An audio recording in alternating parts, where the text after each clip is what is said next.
Hi, everybody. Welcome to Houdini Battle. I am your host, Deborah Isaac.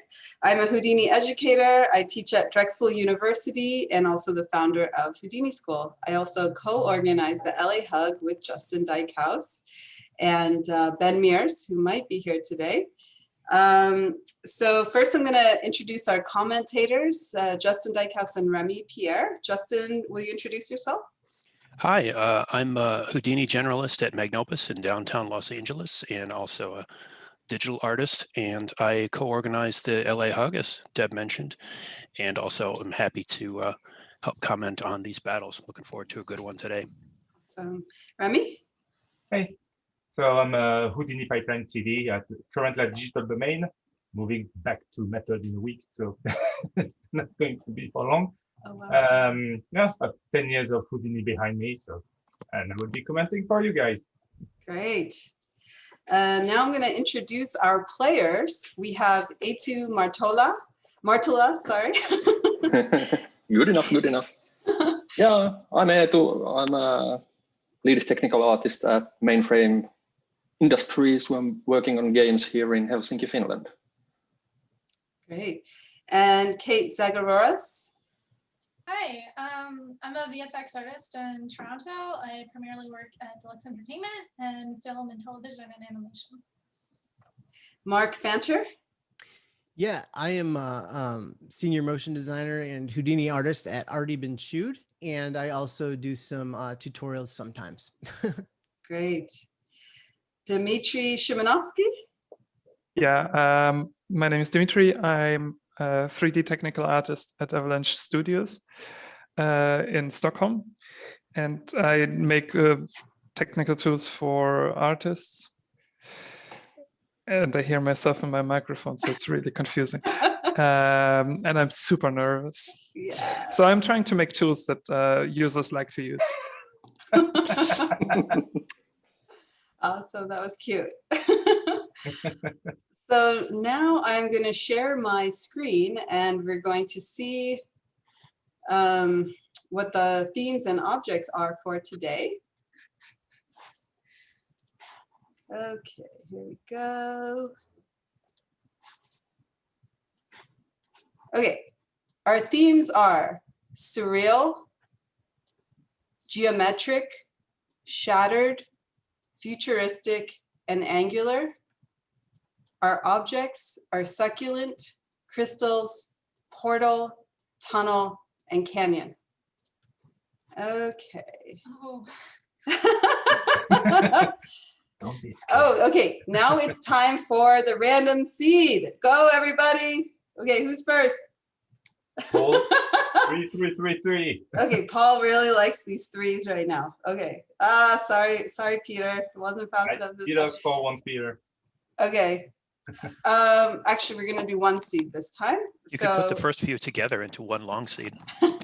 Okay, I'll do that. So 3. Share the blame across everybody. 2, and 420. There we go. Nice. Press play. Angular. Canyon. I like this one. And Okay. someone was studying to height fields. So Yes, Ooh, exactly. love it. Perfect. I knew that was a good idea. Okay, I'm going to stop my share and have all the players. I want you all to share your screen now.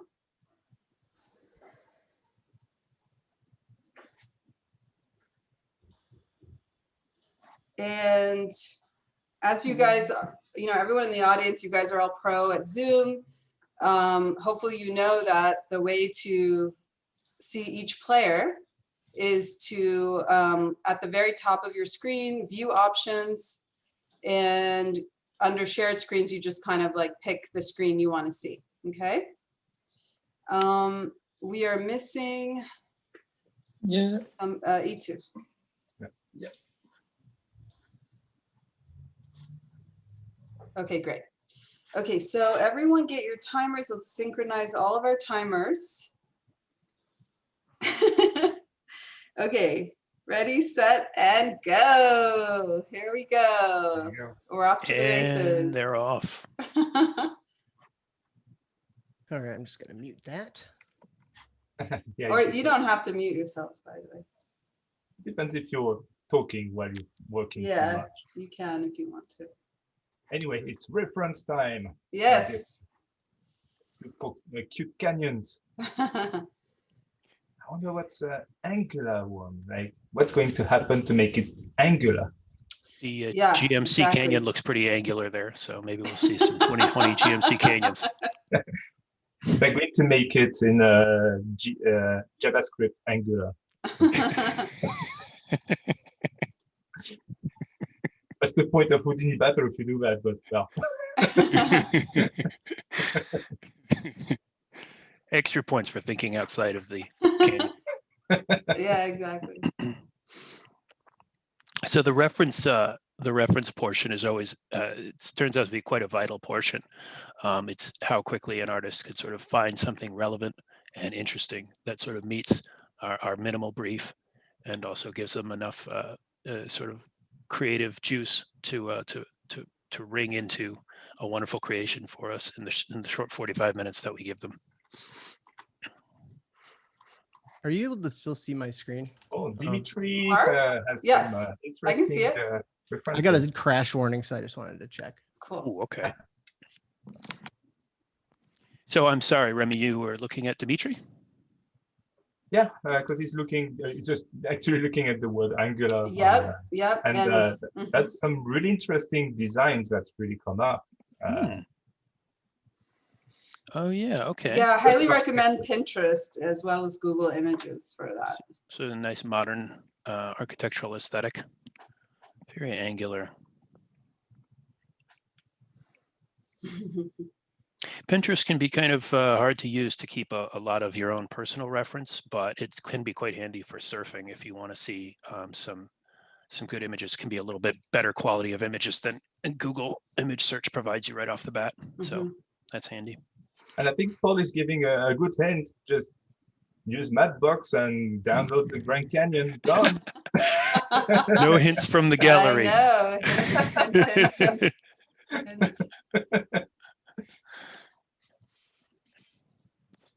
I mean, it is still a good idea to use Mapbox, but I think you need an account. You can't. There's no free version. Is there for it? There is. It's free. Oh, it's free. Yeah. Interesting. And it's fast too. Does it give you stuff on Mars? You could do the canyon on Mars. That'd be an interesting one. You probably have to go to NASA for that. Unfortunately, I think it's Earth only during this introductory period. Well, it doesn't say Earth Canyon. Yeah, okay, fair enough. All right. I'm having a quick look if looks like Kate has already started modeling something. Oh, indeed. The same All right. with Mark. So we've got a couple people who are already getting going. I understand the urgency, the need to start getting moving on the modeling as well. Definitely want to have a basic shape at least. Yeah. And then you can refine later. At least have an idea of where it's going. Now the terrains workflow in Houdini is an obvious choice, but also that's certainly not the only way to go about it. Like so much in Houdini, there's a couple different ways. For example, Kate looks like she's starting in SOPs and just kind of getting a shape going that she can sort of refine and work with from there. Yeah, it's like we have two different ways. I don't know if she used the mountain SOP or just a high field, but she's going for more SOP way to do it. And Mark is going for high field so far. I think the mountain SOP should be called the canyon SOP if you use negative values in it.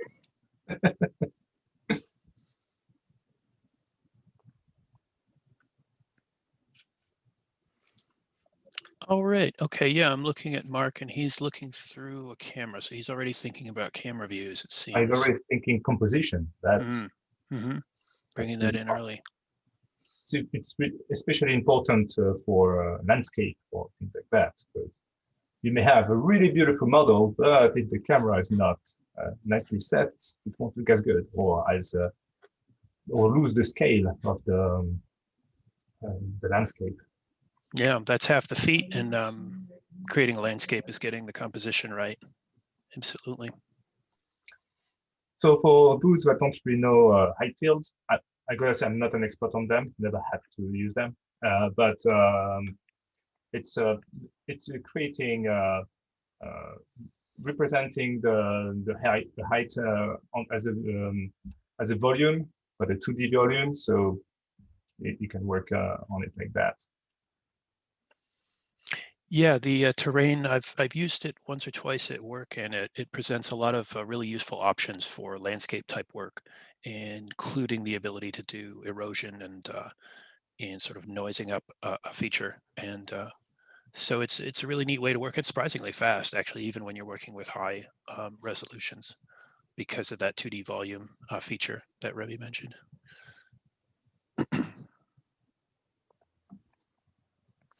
I just leave it at 2D volume because I don't understand it any more than that. So I just say it's a 2D volume, and then I just stop talking about it.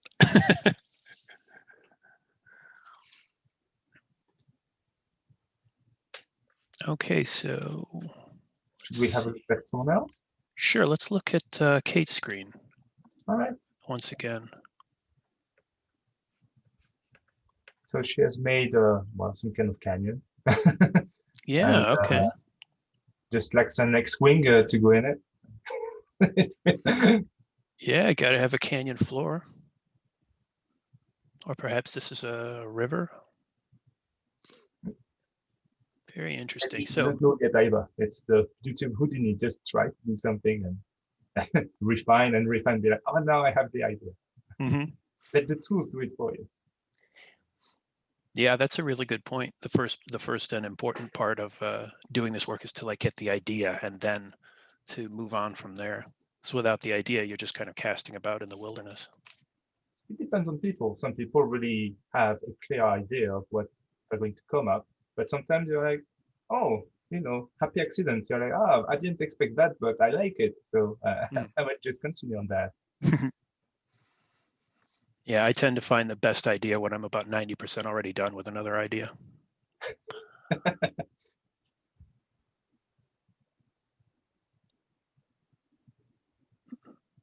Because she's trying to use booleans to try to model her canyon, and we can see already some problems with booleans, which it does happen. Yeah, they can be a little complicated and slow sometimes, but I really like the shape she's gotten. That's a good look. Yeah, it does have a nice look out of it. Oh, and now she's going to VDB. Okay. Yeah, if the topology is not really great, just VDB it, and it should be fine.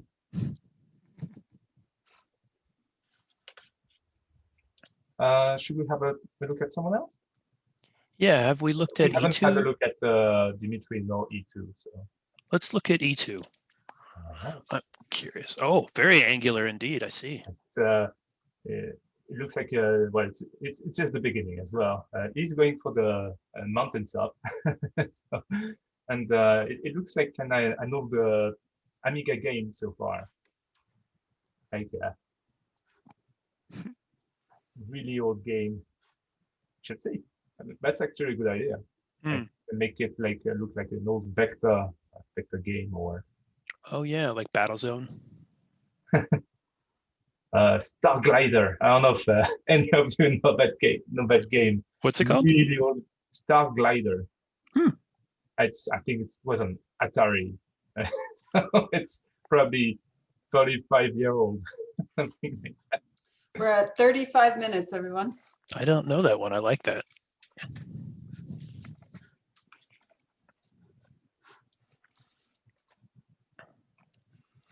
And it looks like he's doing a scatter on the surface and then copying a lot of boxes to the surface points.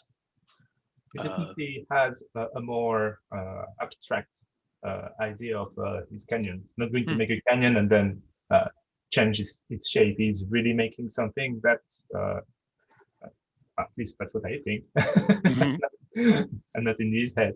But that's interesting. Different ideas. I like it. In a game's workflow, that would be going low res to high res instead of the other way around. That's true.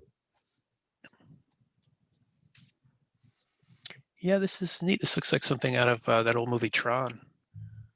If you remember that from '82, if we got any Tron fans in the house. I was not even born. Well, you missed out. You missed out on seeing Tron.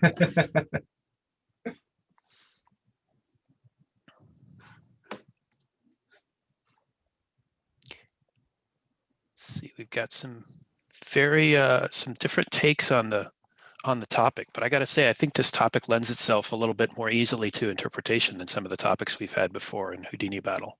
I think everybody seems to have a fairly clear idea of what they want visually, which I think is a neat wrinkle. More of a struggle on the technical side rather than on the artistic side, maybe. Should we have a look at Dimitri? Yeah, let's move over to Dimitri. So again, if you're following along, if you want to follow us, please feel free to take a look at Dimitri's screen. Of course, you can look at any screen that you like. You can even mute us if you don't like us. It's fine. That's what I do. I would mute myself. And the cat's on the keyboard once again. All right. Oh, this is interesting. Okay. So we have like an angled sort of a rubble field almost. And it looks like there was potentially a remesh in there as well. Oh, yeah, sure enough. There's a remesh there. Okay. It's just that it looks like it's in a cube. So I'm just wondering why. It looks like I think he just started as maybe a VDB, made holes in it, and converted. Maybe no, I'm completely wrong. Okay. It's just an extrude. Very interesting. Now this is so the one thing with height fields is that because it can be represented as a bitmap. So basically dark and light values mean higher and lower. There's no potential for overhangs or sort of subterranean caverns or any other sort of terrain-like features. So if you start in the terrain workflow, you're not going to get those. But if you start in SOPs, then it's very easy for you to start creating overhangs and other interesting geographical features, topological features. So we'll see if that turns out to be a factor here. We'll see if that turns up in the final product. And Peter has actually mentioned something interesting. He's actually using the tree view to show the different nodes that are available, which is something I just learned from watching Jeff Wagner's latest Illumine or Illum. I forget how they call it. Illum. It was also showing it like that, and that's an interesting way to find which nodes are together. Like I don't know all the height field nodes either, but you can see them like that. That's a really good way to see what's available instead of typing tab and look in the list. So that's a view type available if you make yourself a new pane, is you go to tree view and then you can see that stuff? Looks like it. That's cool. And yeah, first time I saw that, well, it has probably been in Houdini, available in Houdini since, I don't know. Probably before I started using Houdini. Yeah, very good point. We learn something about Houdini every time. There's always someone showing us something we've never seen before. And it's so often something that's been around for a very long time. Oh yeah, it's usually not like, oh, the most technical things, just like, oh, I didn't know about this shortcut. Delta mush. Oh, there you go. Have we got one? Have we got our first Delta mush? Not yet. That's extra points. Should we move to Mark? Great. Yeah, let's see what Mr. Fancher has going on. A blank screen. The wrong moment to pop in, I understand. I'm very curious about what Mark does. I'm a big fan of Mark's work for Already Been Chewed, and the final sort of look that he gets, and the excitement of the camera moves and things like that. So we'll see if any of that sort of comes into play in his technical knowledge as well. He's also quite active in the motion graphics side of things, and getting people to be a little bit more familiar with Houdini, which we're all about. We're all about here. So. Oh, that's neat. Oh yeah, look at that. Beautiful. So he's doing a volume trail, and I'm guessing this has some kind of velocities on it. Yes, if he's got a volume there with velocity in it, and then a point trail will affect those points along it. Game tools or side effects labs. Oh, flow map. Okay. Flow map. There you go. So I've never used it. I don't know. Flow map. Let's see. So anyway, he was using the volume gradient code index. So it's just a way to create normals from a volume. So you can just create some kind of vectors depending on the volume itself. And that's why we get these radial looks above the volume trail. And then it looks like he's using the information he gets out of the volume trail to move the. He's moving points to make it angular. Like just moving in the float. Just, oh, I see. He's quantizing the angle at which they can turn. Really good and so fast. And pretty sure it's not the first time he's done that.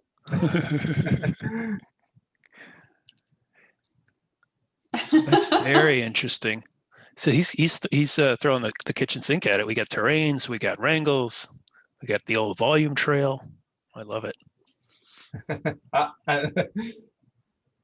I like the way they bunch up in the centers. Yeah, he's got quite an interesting look going. And the expressions, presets, that's important. The color helps too.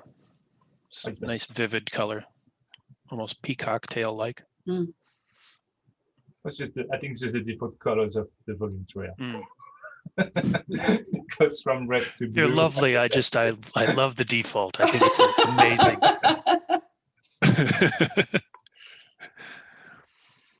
All right, should we have a look at Kate, maybe? Yes, by all means.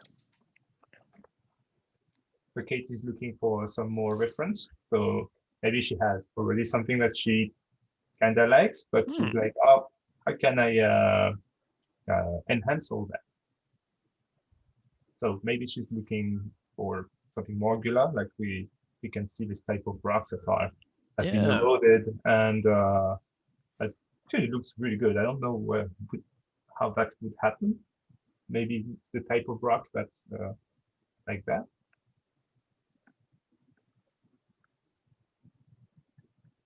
If it's maybe a cave that's been opened up from the top, then you'll have the stalagmites on the bottom. They'll be exposed. That might be one way to do it.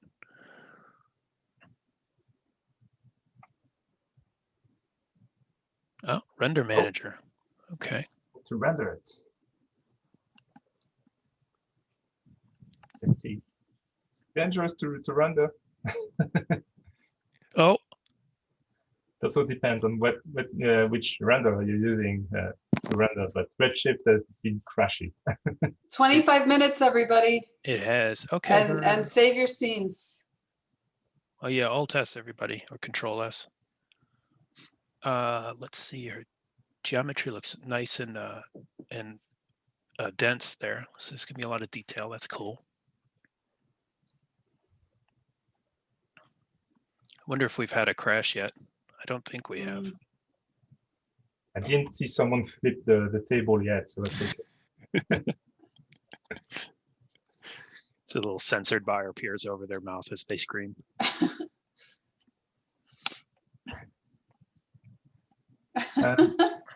I think a computer's getting a bit slow because I think she's still rendering at the same time. So maybe we should wait a bit and maybe have a look at Eetu while this is happening. Sure. Yeah. Let's give her a chance to get that render going without us looking at it. Ah. That's that the character in Final Fantasy, like the cactus. Oh yeah. That's great. Angular cactus. I like this scene. Funny speaking, it's funny. It looks like Peter's scenes. It's simple nodes, but really mastered, and it's just reusing them. I like it. It's someone that knows their trade, you know. No need to someone that knows. We just have a knife and a fork, and they can do anything. Don't need to have the specialized tool. It's like, I'm just going to do that with what I know. We got a question in the comments about switching scenes on iPad. Deb, is that No idea on iPad. Gotcha. No, on the screen sharing. Yeah. Sorry, David. Find a computer.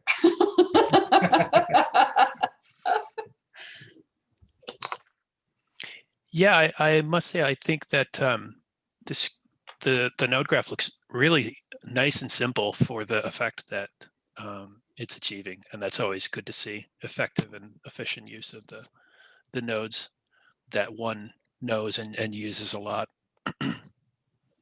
So I agree with you on that one, Remy. It's fun. And he's going for a look. It's going for a special look, not like that looks good. I like the cacti. Like they look funny. I believe it's pronounced cactuses. No, you don't say cacti? I forgot. No, I'm kidding. sorry, having a goof. Cacti. I just love saying that word. So.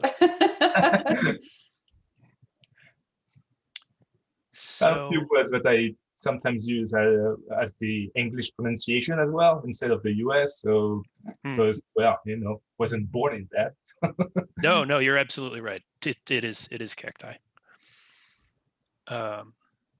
It's fun. This kind of looks like a procedural level that would come up in like an endless runner, you know, iPhone game or something like that, you know, where the shapes are very easy to read because they're going to be coming at you fast. In fact, in the last 5 minutes, he's just going to export everything to Unreal and done. I mean, you say that, but he could actually with what they can do nowadays with that Unreal. He's quite amazing. And so many people moved to virtual production because of that. So. Yeah, there was the Houdini Game Jam late last year, and there was a lot of people bringing stuff into Unreal and using Unreal templates to really actually quite good effect on landscapes, very similar to this one. So remember, now Houdini Engine is free on Unreal. That's that was the big news at the Loom. That's great. If you're a studio, you can just have one person doing Houdini, send the OTL, and reuse it for everyone without using a license. So yeah, that sounds amazing. Absolutely, it makes it much easier for those making tools for artists, even at a large studio, small studio, even a two-person studio.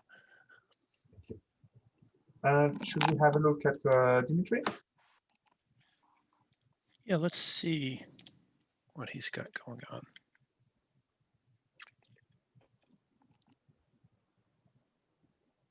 So he's doing some kind of texturing. So.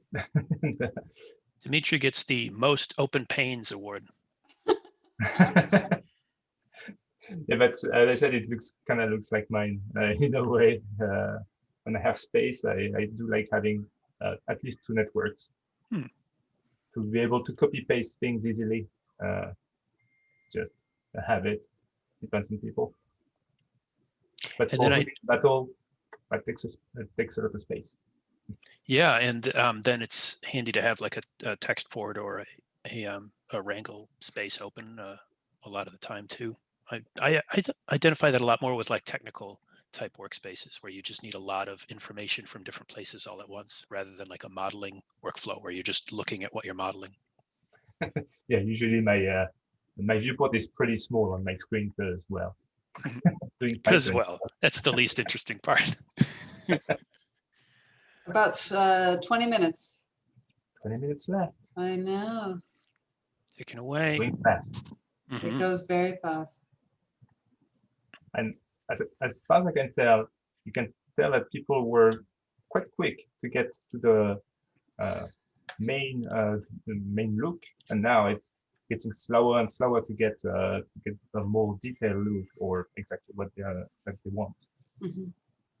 Yeah, you can see them start to dial it in.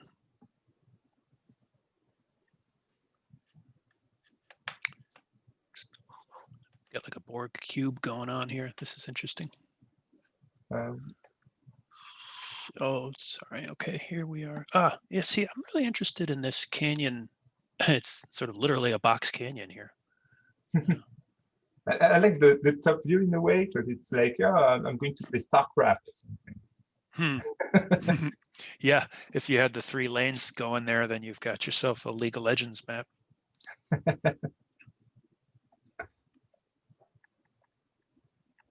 All right. Should we? I'll check it. Oh, let's have a look at Mark's Okay. screen. It looks really cool. Going back to Mark Fancher's screen here. He's already rendering out here. Oh, I didn't even see it was rendering. I was just looking at the top view, and I really like it. Okay, so he's rendering a bunch of curves as strands there, or on top of the canyon. I don't know what goes with the angular, but I say it looks cool. yeah, it looks quite nice. I think And it's just an occlusion render as well. yeah, I like the look of the occlusion render. I think it's very, very clean, but obviously there's going to be some refining to do in sort of the scale of the strands and how they're sort of working. And he's got maybe an environment light going. Maybe it's just an environment light. Oh, a light dome. Yeah, okay. Which is the redshift equivalent of the environment light, I think. Close enough.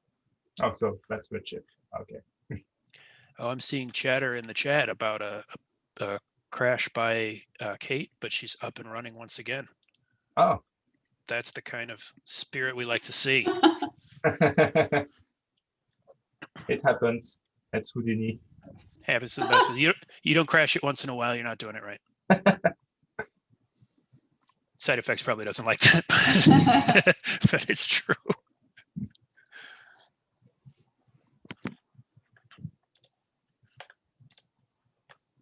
So I'm interested in how the environment light that Mark is putting in is going to sort of go. It almost looks like it's indoors. Yeah, he put some kind of HDR map on it. That looks like a church. Mm. Yeah, like a church or a museum or something. Or both.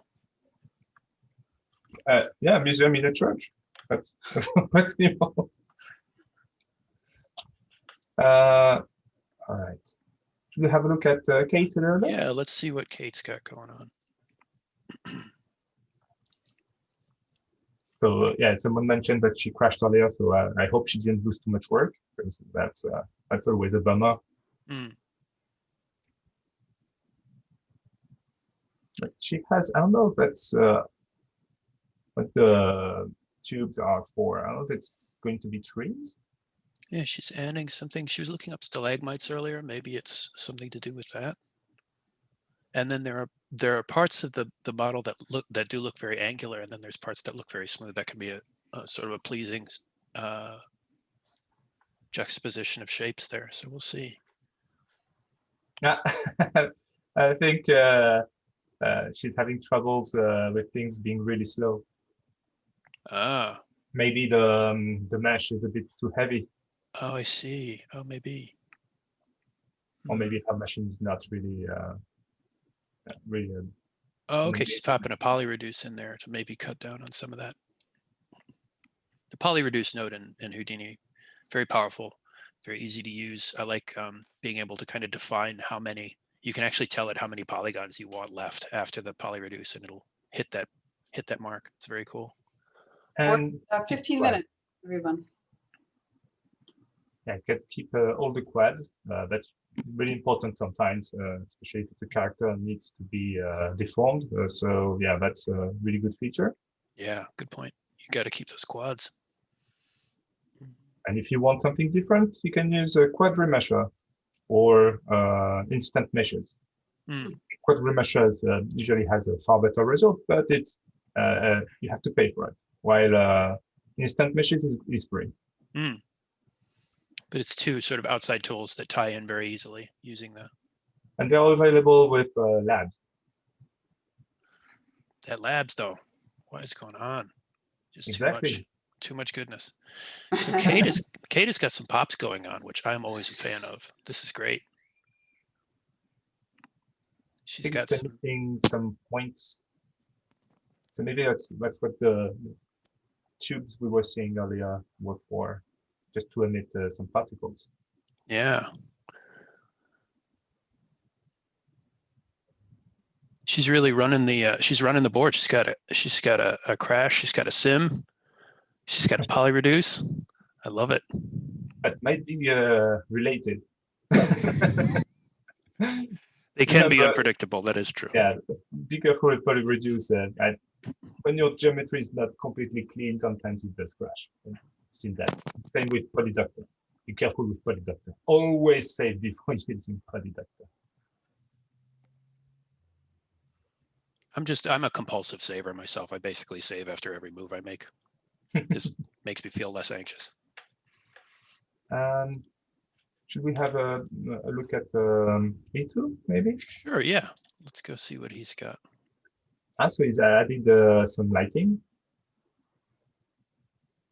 He's started to render his I don't know if it feels like a bit like Minecraft or. It is a bit, yeah. Certainly the cactus. I think is it a normal mantra? Yeah, that's just a mantra render. It looks like a mantra render to me. Yeah, we just kind of keep it simple, you know. Yeah. Mantra is not the fastest, but it does give good results, and it's reliable. It's true that I never felt that it crashes much. Like it's actually I like it. I mean, I've never had problems with mantra, but from it being a bit slow now, and for volumes it can give really good results. Yes, and if you're doing something sort of complicated, if you're doing a really advanced kind of rendering effect that you want to drive from the geometry in any way, mantra's really your go-to, just because you're able to get your attributes from geometry land into shading land much easier than you are with a third-party renderer. But the trade-off is that it can be a little slow. It's true what they say. Well, we will have Karma soon. Wow, it's already in beta, so it can be usable. It's starting to get good results. That is true. I don't know if you've watched any of the Intagma stuff on it, but they're starting to use it a little bit more heavily, and they're quite impressed with it. I haven't been looking at these tutorials, so maybe I could. This is nice. So he's kind of, it looks like Eetu is trying to find a good composition as well. Looks like he's moving the camera just a little bit. He's got the area he wants to be in now. He's just kind of fine tuning it. And is he unwrapping those cubes as well? Or am I don't know. I think I might be making that up. He's using triplanar in order to map them, I think. I think it's just, it's just a displacement. So. Gotcha. So triplanar displacement, very useful in terrain world. It's basically, instead of a full unwrap in the UV space, you're basically telling it, okay, if you're facing up, have this texture. If you're facing this way, have this texture. And if you're facing this way, have a different texture. And surprisingly, that works really well for terrains a lot of the time. It does. About 10 minutes. All right, so let's go back to Dimitri, maybe? Yeah, this is where we start looking around rapidly and watching everybody kind of wrap up. So this is fun. This is not what I was expecting. from what was before. That's really cool. This is the, oh yes, this is the Box Canyon thing. Oh, okay. So speaking of Karma, we've got somebody using Karma right now. There you go. It's a bold move. Oh, look at that. Okay, we've It's got like some a kind mist or like all the structure. Well, it's like what it's called, that kind of structural. geodesic. Oh yeah, there you Yeah, sort of like a lattice, sort of like scaffolding or something, and then you have the rock as well. Some very appealing forms in there. Now, go. Karma It is sort of the angular. It goes was with the right angular theme. So it does. So as we were just discussing mantra, then there's Karma, which is the sort of the new kid on the block in terms of side effects renderers that promises real-time or close to it rendering, or at least much faster rendering, and also offers the ability to have third-party renderers write plugins that'll work inside of Houdini in as sort of like a plugin instead of a bolt-on to the outside of Houdini, if you see what I mean.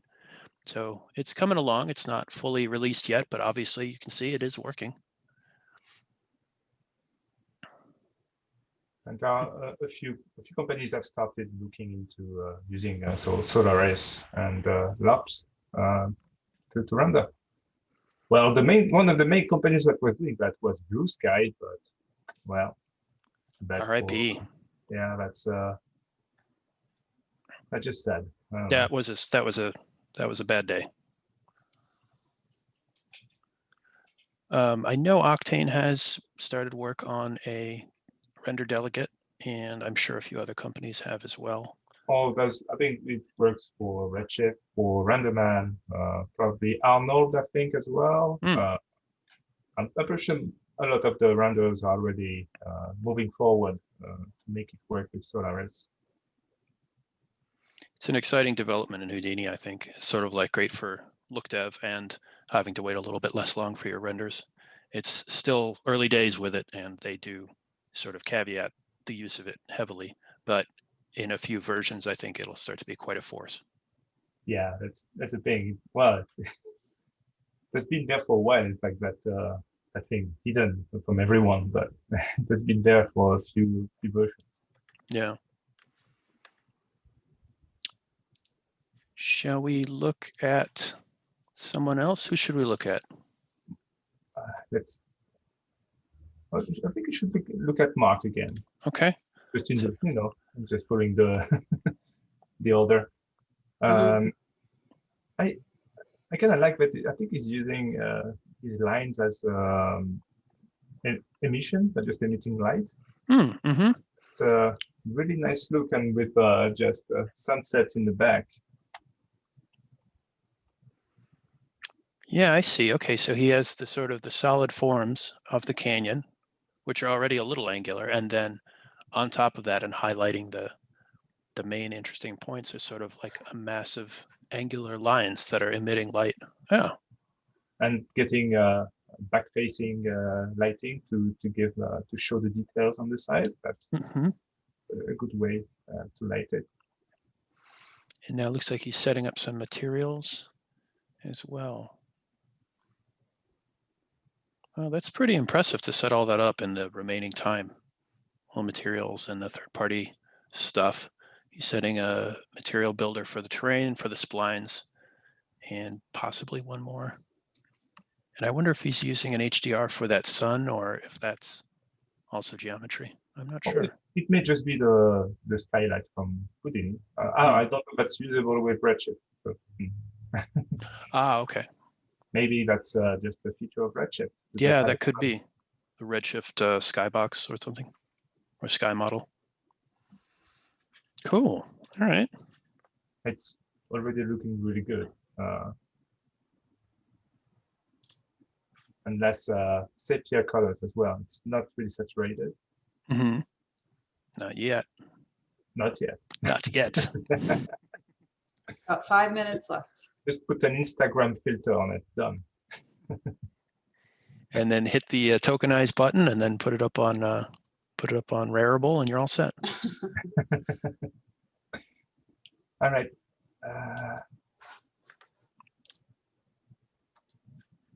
have a look at Kate. Maybe? All right. Let's see what Kate has got going on. Oh, So she's adding, I think, the sucker ball to all the things she made okay. earlier. Okay, so she's made it all into a VDB, and then she's adding some spheres into there as well. And yeah, okay. And then when we initially came in and started looking at it, I think she was maybe looking at the wireframe view. So I thought it was a sort of a different thing. I see what is going on now. This is very cool.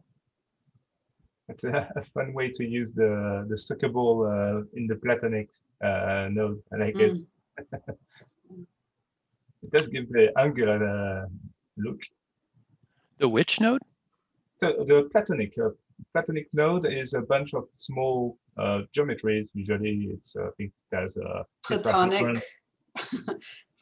Oh, gotcha. Okay. Yeah. Very cool. Or they have a problem again. A word I never say. So Yeah. Yeah, no, I'm just saying it. No worries. Way. No, that's yeah, it's very cool. It's a great mix of sort of artificial forms and then the natural form of the canyon. I like it. So 3 minutes and 40 seconds. So if you're ever looking for the teapot in Houdini, it's in there. The equivalent of the teapot in Houdini is the pig, I think. No, it's Paul. Paul and Bruce. Yeah, it doesn't get better than that. Paul is going to replace Oyster. I didn't check, but I think they are supposed to work with KineFX now. I think maybe Paul can confirm that, but I think the characters should be completable.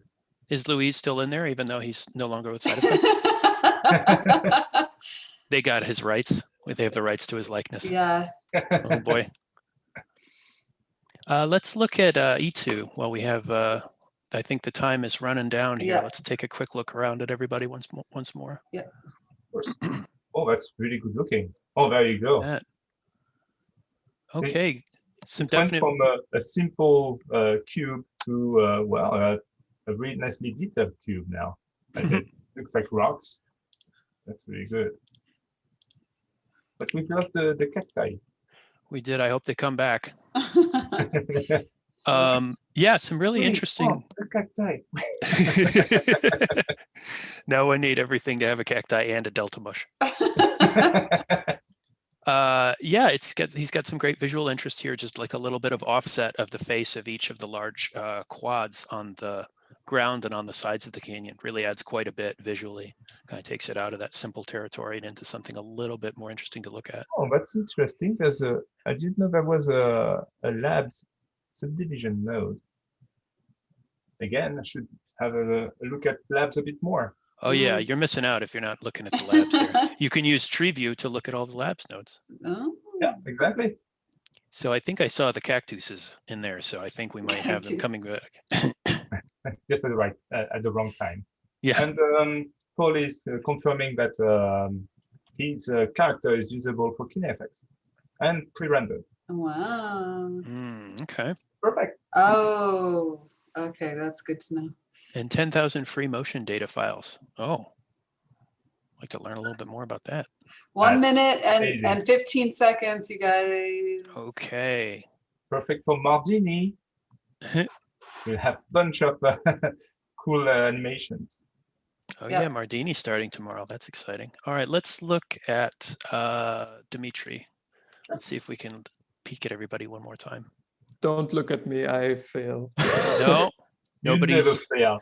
There's always something to. There's always something. He's Just put Paul in the canyon. put Paul in the canyon. You're all set. No, I think your forms are Put a looking real good. giant ball in the canyon. Yeah, 30 seconds. Oh boy! I'm And gonna then run through all of them really quick.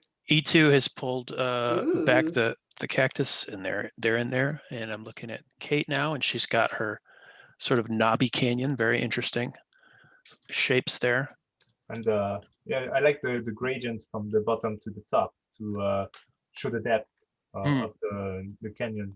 Yeah, that gives the composition something very nice there. You have the contrast right in the middle of the screen. 8 seconds. And then Mark, has got, I think he's mostly got he's got his color. 3, 2, that's pretty cool. 1, over.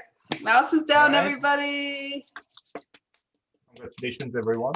Yes. Good You can job, good take- job. you can Oh my take gosh, those that was a 30 roller seconds coaster. to move your camera and just showcase your work. It's fine. Take it out. Okay, Redshift's still trying to refresh on mine right now. So okay, don't worry. We have, we can see something.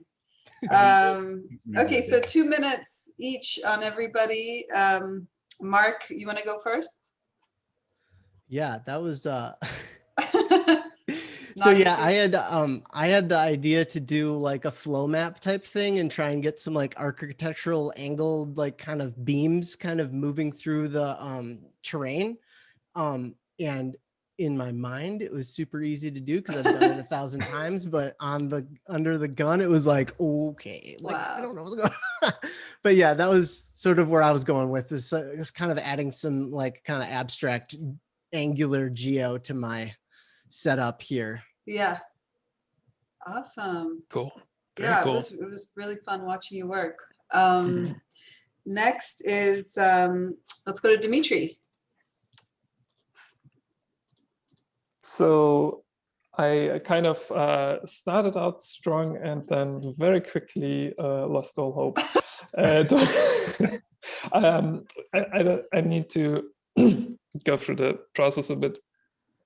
And so the karma thing will go away. So I don't know. Started out thinking I could put together some metaballs and scale them randomly and then boolean them out of a shape to create like some canyon-like structure. Remeshed that, put some noise on it, so that was all good. And then I wanted to deform those structures with a deformed plane, but for some reason it froze up and I couldn't get the right wrangle code together. Lost a lot of time on that, and then kind of gave up and tried something else, which was based on some inspiration I saw, which was like an abstract shape where they were intersecting angular geometric structures with pipes or just lines. It was more of an artwork than an act, like more than a canyon or whatever, anything. And I wanted to put it all together, render it nicely with karma, but to tweak that stuff takes time. Wanted to put a bit more detail into it. I think I lost a lot of time just looking for a nice angle through the karma camera because it's so slow to react that it's difficult to find a good view quickly. Interesting tip. Yeah. And get the side effects. yeah. And then I put some random color on the faces. I wanted to tweak the variety of the color. It was supposed to be in a range, and then it would have been more of a subtle color variation, but I ran out of time. Yeah, I think it's cool. I like the colors, and I think it looks cool. Okay, Kate, are you here? Yeah, I'm here. Okay, great. So my canyon had a rough start. Houdini crashed, I think, at the beginning because I just booted it up full of polygons and then it crashed. So my first idea was I was looking at reference, and like my first reference was just like these huge, big, giant canyons with all these trees and these rivers going through it, and it was really beautiful. But under like the timeline I had and the crashing, that just became not an option anymore. So then I started to look at reference of like rocks and underground stuff, and then it kind of reminded me of, up here in northern Canada, there isn't really any caverns. There's just like mining quarries or mining pits, and there's pure debris of pure dirt, and they're very angular and they're going into the earth. So I was like, I'll just focus on the dirt and I'll focus on the angular of how gritty it is. Maybe it's unexplored, maybe it's a dangerous kind of canyon. So kind of just went all in for just thinking about all the kind of the dirt around the canyon itself. And I kind of wish if I had more time, I'd go back and color it properly, because right now it just has a blue-purple gradient. But it's neat. Yeah, I like it. Yeah, you have a good angle on it too. Yeah. Just sort of showing it, sort of cutting through. It's got a lot of depth to it. I think, yeah, with just a basic fog and a nice render, would have you would see the shape and show the canyon a bit more. Okay, Eetu. Yeah, I was afraid of doing anything super complicated with this time limit, so I just wanted to put some just wanted to show polygons because they are angular. So I just made a Boolean small canyon and put down some rocks and cactuses, and I used the triplanar node with like the UV grid and SMTPE, like the test images that come with Houdini. So I could get those angular shapes in quite fast, and I don't know, and the lab subdivision destroyed some of my point attributes. I'm not sure. I'm not sure what happened there, but yeah, I don't know. I just kept it super simple so that I would finish. That's Yeah, cool. I love the wide angle. You really feel like you're in there. The your cactuses are a favorite of mine. I love that. I think those look amazing. They look scary. I want to know, did you use bacon, the bacon texture, the texture these and give the displacement? No, it was the UV grid and the SMTPE color chart. Ah, too bad. Bacon on it and yeah, that would have worked. Yeah. Great. Well, wonderful work, everyone. Please make sure to take screen grabs right now of your work and post them to Discord in the battle files area, along with your HIP files, if you don't mind. And now it's time to vote. So everyone raise your hand. Okay, so first we're going to do Eetu. So everyone, by the way. Didn't we have the doodle? Do you want to do the doodle? Okay, so so we're going to try something new, everybody. We're giving everyone a link. Now you can vote for more than one person, okay? So here we go. I'm putting it into the Zoom chat. So now, oh yeah, okay. So now we can just vote for whoever you want right now. So for people that don't know, yeah, there's a bacon that I think JPEG or forgot, there's even an alpha. And I think one of the first, probably Vellum, or I mean, even older things were using just the big head and was slapping a bunch of bacon pieces on top of it. It's so rude. By the way, it looks like you can only vote for one person on this. Yeah. Okay, so yeah. Just to have a real vote, it's the first time we use Doodle. So that's fine. Okay, so one person, everybody. Probably have to. I don't see the chat anymore. Where is that? I'll put it into Discord. So now it's in the Discord. I think you have to stop sharing to see the chat. Okay. Well, it's somewhere, but it's hard to find. But it's in the Discord now. Peter prefers the one in Discord because, you know, people can just put whatever smiley they like. So, Remy, I'm only seeing my... Oh, I'm seeing people's votes. You are? Yeah, so I can see that Eetu for now is leading with 10 votes and Mark is second with 5. Okay. Maybe it's because you're the one... Oh, wait. Because I made it, probably. Wait, hold on. I think I'm going to get it right now. Nope. Yeah, because you made it. So yeah, you just let me know who wins. Yeah, so far it's Eetu is ahead with 13 votes, and Okay. Mark is second with 7, and Kate is third with 5. Okay. And Dimitri got a vote from his brother.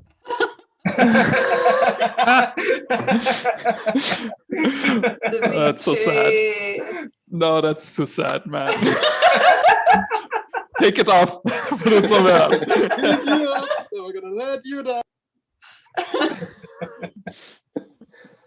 Okay.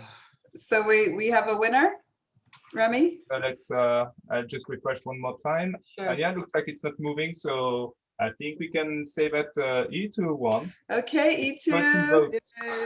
you're going to the semifinals Thank you. with The Stephen semifinals. Walsh so far. Ouch. Okay. But was Peter still unbeaten?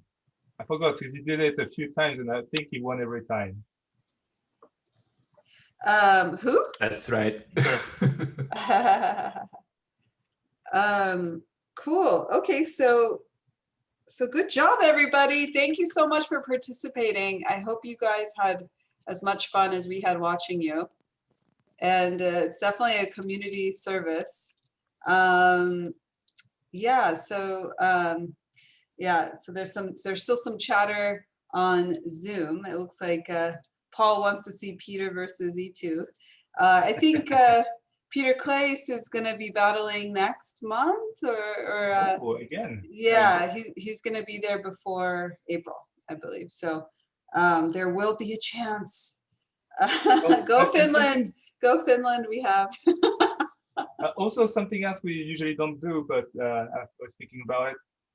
If any of you have, want to, if your company is looking for work or something, you can just, since you have a small audience of Houdini people, and maybe some people are looking, so you can just, if anyone has some jobs to. Absolutely, it's always encouraged jobs. Also, we're always looking for nominations. I do have a list, but I like to keep that list fresh. You can also nominate yourself, so don't be shy and talk to me on the Discord. And let's take the after party to Discord now. So again, thanks everybody, and yeah, thanks everyone. Thanks, see you everyone. next time. See you next Super cool. time. Thank you. Watch you all It was work. Thanks fun. so much. Very cool. Lots of fun. And don't forget your HIP files and your screenshots. See you on Discord. Where do they go, the screenshots? And They the go files? to the Battle Files channel on Okay. the Discord. Yeah.